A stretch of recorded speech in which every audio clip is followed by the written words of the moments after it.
Taste the Daily.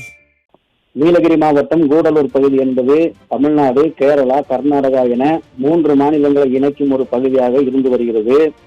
இந்நிலையில் கர்நாடகா பெங்களூரிலிருந்து கூடலூர் வழியாக கேரளா மாநிலம் செல்லும் கேரளா அரசு பேருந்தில் போதைப் பொருள் கடத்தப்படுவதாக கூடலூர் போலீசாருக்கு ரகசிய தகவல் கிடைத்துள்ளது.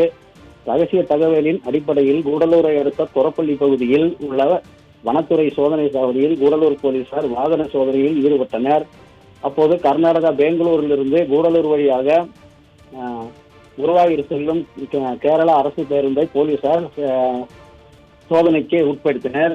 சோதனையின் போது கேரளா மாநிலம் மலப்புரம் மாவட்டம் பாண்டிக்காடு பகுதியைச் சேர்ந்த முகமது ஜாபீர் என்பவர் உயிரை கொல்லும் போதைப் பொருளாக உள்ள உலகில் தரம் வாய்ந்த போதைப் பொருள் என்று அழைக்கப்படக்கூடிய 600 கிராம் MDMA போதைப் பொருள் வைத்திருந்தது கண்டுபிடிக்கப்பட்டது.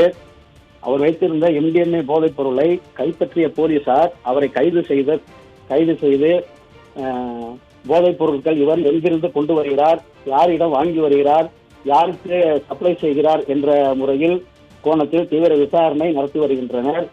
இந்நிலையில் கேரளா அரசு பேருந்தில் கூடலூர் வழியாக செல்லும் அரசு பேருந்தில் உலகிலேயே மோசமான போதைப் பொருள் என அழைக்கப்படக்கூடிய MDMA 25 லட்சம் மதிப்பிலான MDMA போதைப் பொருள் பிடிபட்டுள்ள சம்பவம் இப்பகுதியில் பெரும் பரபரப்பை ஏற்படுத்தியுள்ளது.